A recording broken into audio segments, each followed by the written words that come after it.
자, 그럼 저 구체적으로 요 얘기 좀 해보시죠. 지금 통합당 얘기 좀 안 해볼 수 없는데 김종인 선대위원장 얘기가 지금 거의 뭐 굳어져 가는 것 같은데 그거는 어떻게 보십니까? 통합당 그래도 전에 통합당의 전신인 한국당에서 당 대표까지 하셨으니까.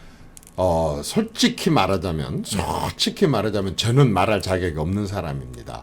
어쨌든 당 대표가 돼서 당을 한번 그때 이제 혁신을 시켜보려고 제 나름대로 아주 권위주의를 있는 대로 끌어내리고 막 시도를 하다가 뜬금없는 사건을 갑자기 당해서 제가 당 대표를 물러나고 그 이후로부터 당 대표들이 말하자면은 이제 비대위 체제가 계속 이어지면서 사실 정상적으로 진행이 되지 못했었습니다.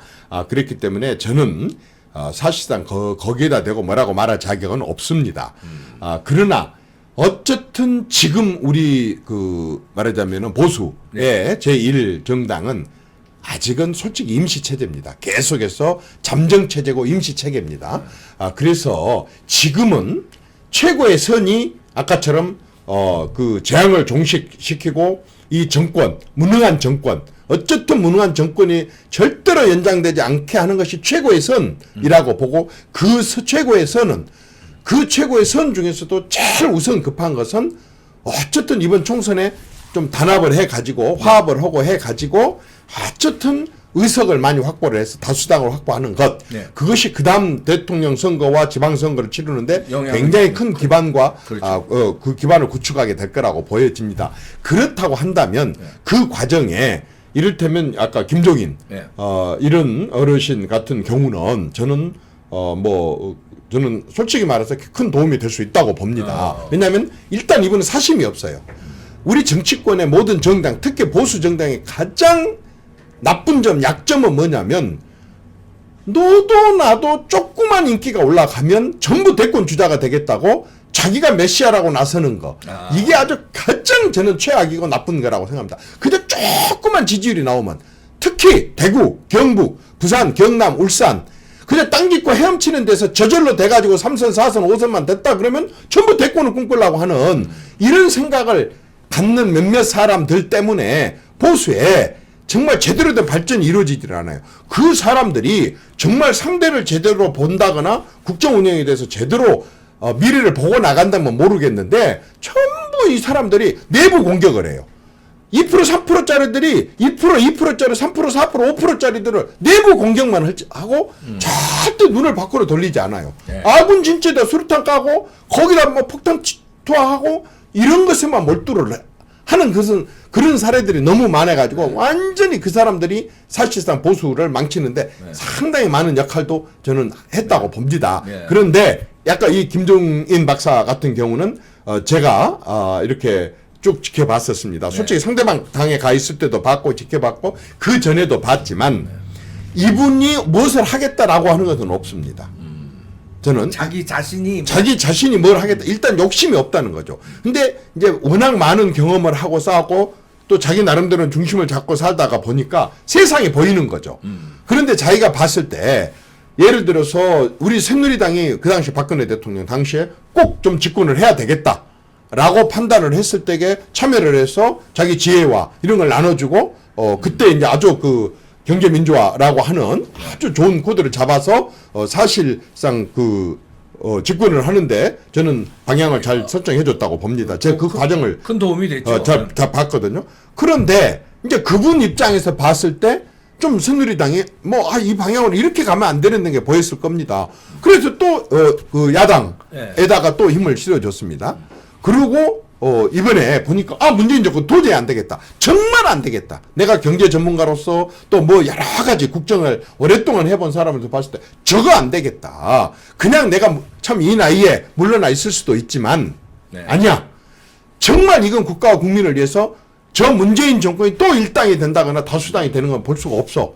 라고 판단을 해서 자기 지혜를 나눠주겠다라고 얘기를 하고 또 그게 그동안의 중심을 잡았더니 도움이 된다고 한다면 저는 개인적으로 기꺼이 저는 모셔서 그런 지혜를 또 그 사람의 그 중심을 좀 이렇게 이번에 통합당 받는다고. 선대위장 맡으면 도움이 될 것이다. 저는 도움이 될 거다라고 생각을 합니다. 근데 그 요즘에 엊그저께 어제 오늘 저 화제가 되는 게 태영호 공사를 국가적 망신 공천 준 걸 국가적 망신이라고 해가지고 지금 반발이 지금 셉니다. 하여튼 그 이제 어떤 개별 사안에 대해서는 저는 잘 모르겠습니다만은 이제 그 부분에 대해서는 저는 뭐 깊이 생각을 안 해봤습니다. 네. 근데 모르겠어요. 이제 그분 나름대로 네. 그분이 뭐 어떤 감정적으로 이렇게 하는 그분을 국회의원 되는 걸 반대를 한 게 아니라 그분을 비례대표로 내가 어디 신문을 얼핏 보니까 비례대표 국회의원으로 모시면은 좀 어떻겠느냐. 네. 왜냐하면은 지역구는 완전히 대결을 벌리면서 상당하게 또 비례대표하고 다른 의미, 그러니까 전문가로서 또 특정 세력으로서 이런 분들을 모시기 위한 것이 비례대표니까 뭐 그런 의미로 말씀을 하셨을지 모르겠어요. 그러나 제가 뭐 그분 얘기도 잘 안 들어봐서 잘 모르겠습니다만은 어쨌든 나는 그분은 욕심 없이 지금 현재 상태에서 본인의 욕심이 없다고 한다면 상당하게 민심을 보고 중심을 본다고 생각을 합니다. 그래서 어쨌든 도움이 되게 하자는 것이지 자기 어떤 세력 형성하기 위해서 하는 그런 건이나 그런 얘기를 하는 것은 아니니까. 그러나 저는 개인적으로 진짜 비례대표가 됐든 뭐가 됐든 태영호 그분 같은 경우에 그 어떤 탈북자들을 대신해서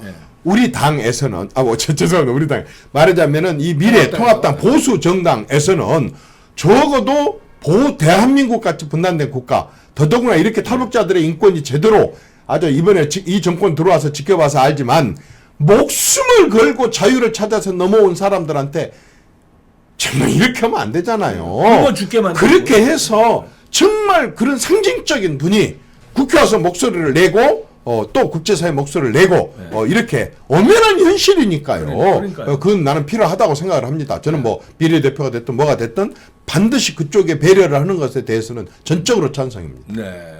옛날에 조명철 의원이 있었는데요. 그렇죠, 예. 아주 저도 그 아우라고 하면서 저한테도 형님 하면서 했는데 대화를 많이 나눴는데 아주 필요했어요. 굉장히 그 탈북자들의 문제에 대해서 문제를 많이 제기를 하고 그분이 있었기 때문에 함부로 말하자면 탈북자들에 대한 법안이나 이런 걸 다룰 때 사실 눈치들을 보고 함부로 못하는 경우도 많았거든요. 또 그분이 많은 걸 제기도 했었었고. 좀 뭐 우리 태영호 씨는 그보다 훨씬 또 그럼요. 많은 활동을 해왔기 때문에 저는 뭐 어떤 형태로든지 국회를 진출하는 것에 대해서는 저는 찬성입니다. 네, 북한 문제에 관한 탈북자뿐만 아니라 북한 문제 또 통일 문제에 대해서도 뭐 외교관으로 활동을 했었기 때문에 아니 북한의 엄연히 인권이 이루 형은 알 수 없이 진짜 정말 똑같이 하늘나라에서 태어났는데 우리가 과거에 흑인들에 대한 인권에 대해서 그렇게 목숨을 걸고 미국에서 자기 내부에 전쟁까지 이를 정도로 그걸 보호하려고 하는 그런 게 있었는데 아니 도대체 우리 동포들 같이 언어를 쓰고 정말 같이 이 조금만 따져보면 부모 형제고 이렇게 하는데 그 사람들이 이렇게 오랫동안 고통을 겪고 인권을 유린당하고 있는데 아니 가장 인권을 앞세운 사람들이 정권을 잡고 그 인권을 외면을 하고 이렇게 하는 것을 그냥 지켜본다는 것은 이건 정말 하늘의 뜻을 거역하는 거라고 생각합니다. 그렇죠. 그래서 저는 그런 목소리를 낼 수 있다고 하는 것은 그리고 그 사람은 그냥 단순한 목소리만 내겠습니까? 그걸 대표해서 목소리를 내므로 인해 가지고 국민 전체가 그 부분에 대해서 관심을 가질 수 있고 또 북한에서 그렇게 고통을 당하고 있는 사람들의 문제가 덮여져 있고 숨겨져 있고 감춰지고 있는 것을 드러내 가지고 그것에 대해서 모두가 다 관심을 갖게 되고 국제사회가 관심을 갖게 되고 그렇게 해서 그 문제를 이 해결하려고 해야지. 그 뭐 병은 자랑을 해라 그랬지 않습니까? 그렇죠. 병을 덮고 숨기면은 그럼 완전히 죽음으로 가는 거죠. 그건 아니라고 봅니다. 그 홍준표 전 대표가 우리 이정현 전 대표 후임이셨나요? 홍준표가? 뒤에 되시죠. 뒤에죠. 예. 그 저 공천 탈락하니까 드디어 이제 탈당해가지고 뭐 대구 쪽으로 간다고 그러는데 그건 어떻게 평가하십니까? 근데요, 이 방송을 보고 계시는 분들께서 좀 오해를 하나 하지 않으셨으면 좋겠습니다. 저는 절대 탈당하지 않았습니다. 저는 탈당하지 않았습니다.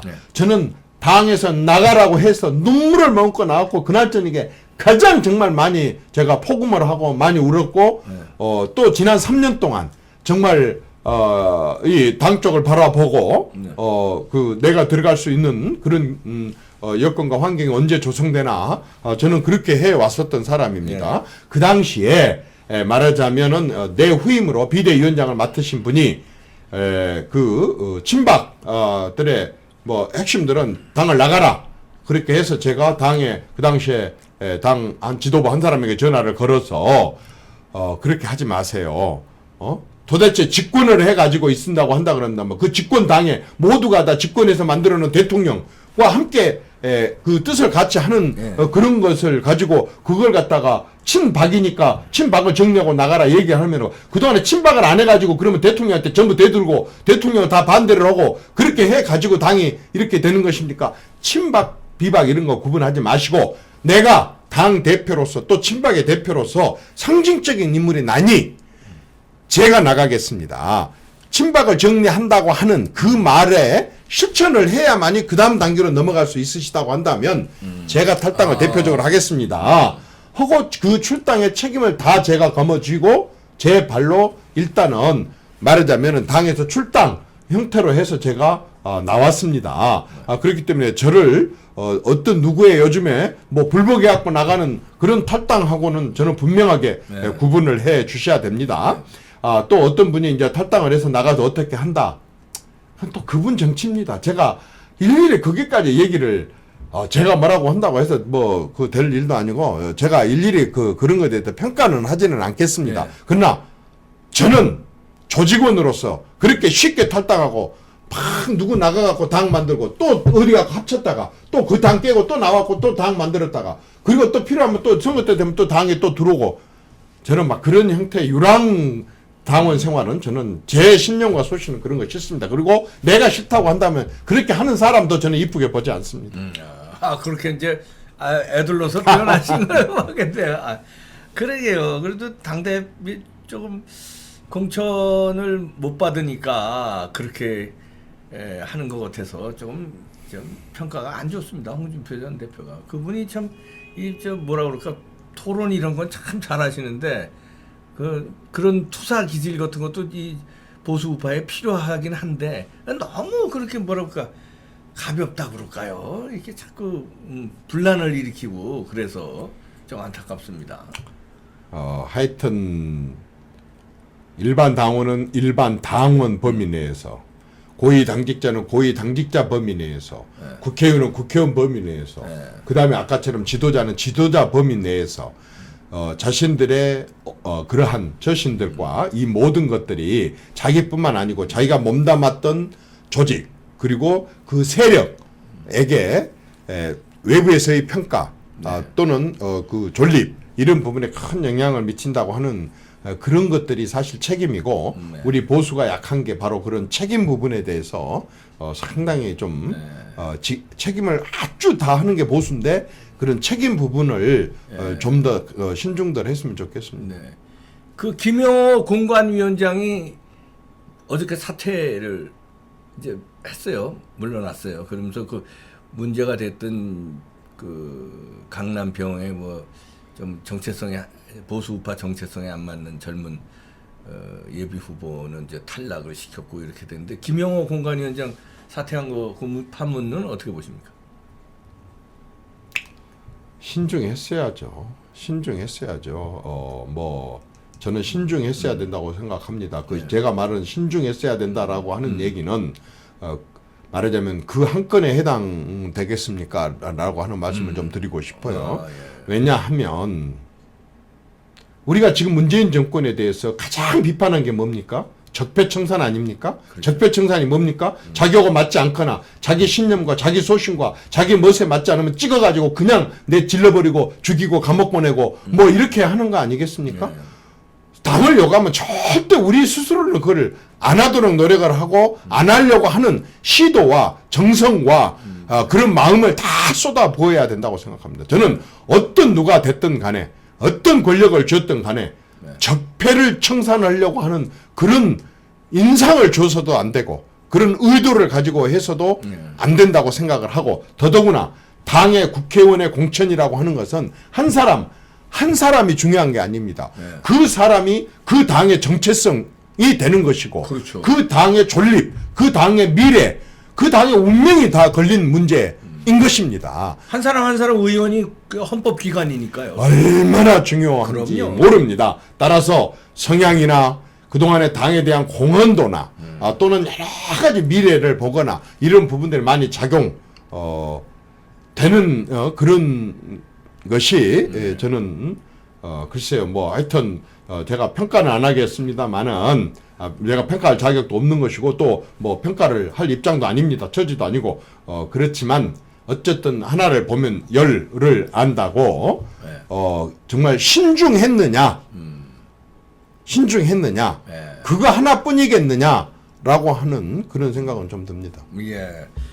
그 마지막으로 이제 영등포 의뢰 도전장을 내셨는데 거긴 지금 어떻게 되는 거예요? 그러면 3파전이 되는 건가요? 어떻게 되는 건가요? 뭐 저는 네. 아까도 말씀드렸습니다. 저는 내 발로 호남 출신이 내 발로 보수 정당에 걸어 들어간 사람이고 그냥 가서 어떤 뭐나 이렇게 노리고 이렇게 하는 정도가 아니라 이날 이때까지 뭐 제 삶을 이제 다 끝내고 나서 얘기를 하겠습니다만은 이루 형언할 수 없이 제 정말 가족 생활이나 모든 것을 정말 많은 부분을 보게 해가면서 이날 이때까지 내 모든 청춘과 인생을 다 바쳐서 해왔고 지금도 그쪽을 바라보고 있습니다. 그리고 또 실질적으로 황교안 대표를 포함한 제가 다 이름을 공개할 수 없는 당의 최고 핵심 인사들이 저에게 어디를 원하느냐 해서 이런 이유로 이렇게 했더니 굉장히 다 저에게 그 부분에 대해서 긍정적으로 얘기를 해주고 기다렸는데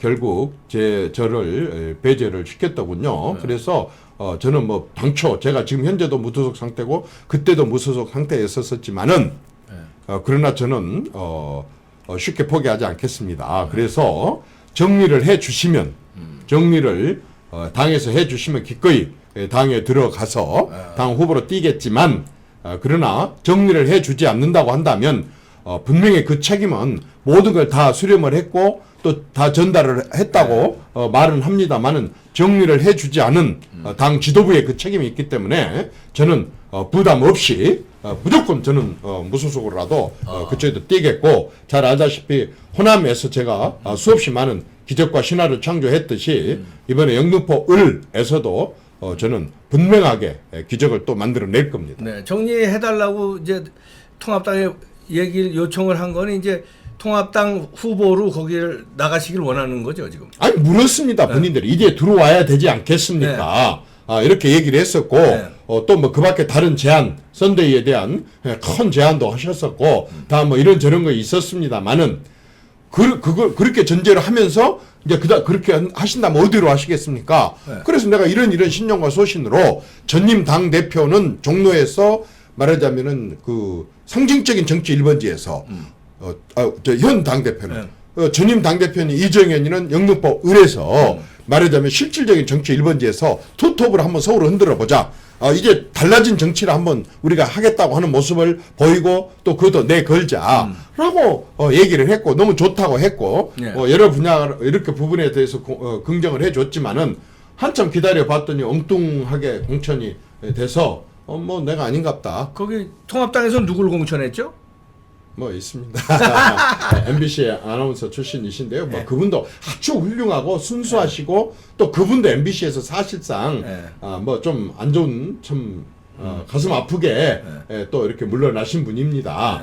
그래서 아주 훌륭하시고 다른 부분으로 많이 활용하실 수 있는 부분도 있으신 아주 훌륭한 인재입니다. 신인이시고 그렇지만 영등포는 이미 저쪽에서 계속해서 말하자면 의원을 배출해 왔던 지역이고 이제 뺏어 와야 되는 그런 입장. 그렇죠. 이기 때문에 저로서는 뭐 충분한 험지. 그리고 이번에 또 아주 센 후보. 뭐 28살 때부터 뭐 국회의원에 출마를 해서 거의 뭐 대권 주자로 항상 거론됐었던 그런 분이 지금 상대 당에 있기 때문에 반드시 이번에 뺏어 오는데 좀 역할을 하고 싶습니다. 근데 이제 통합당에서 이정은 의원을 말하자면 이렇게 품지 않고 통합당에서 별도의 후보를 내고 이정현 의원님은 무소속으로 해도 간다.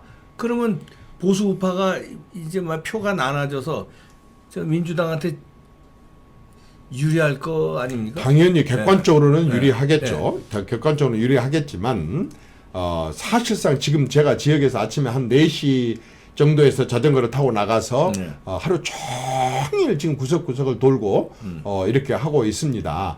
많은 사람들이 저를 알아보고 또 많은 사람들이 당연히 저를 보수 후보로 압니다. 그럼요. 예, 이렇게 하기 때문에 저는 다른 지역 다른 사람하고 틀리다고 봅니다. 그래서 저는 보수의 뭐 아주 뭐 후보로서의 당선에 대한 확신과 자신감을 갖고 그렇게 하겠습니다. 네. 아유, 뭐 분투하시고요. 바쁘실 텐데 이렇게 시간 내주셔서 고맙습니다. 아이고 저한테 이렇게 말씀드릴 수 있는 기회를 주셔서 너무 감사합니다. 아유, 고맙습니다. 고맙습니다. 네. 이정현 의원님이셨습니다. 아이고, 자주 여러분들 코로나 조심하시고요. 하여튼 우리 국가가 잘 못해줄 때는 우리 스스로 우리 몸을 지키고 우리 건강을 지켜야 되겠습니다. 생명을 이건 뭐 국가가 안 지켜주니 뭐 이런 재앙 종식 이 캐치프레이즈 좋습니다. 구독 좀 눌러주시고요. 여러분들 주말 잘 보내시고 내일 뵙겠습니다. 고맙습니다.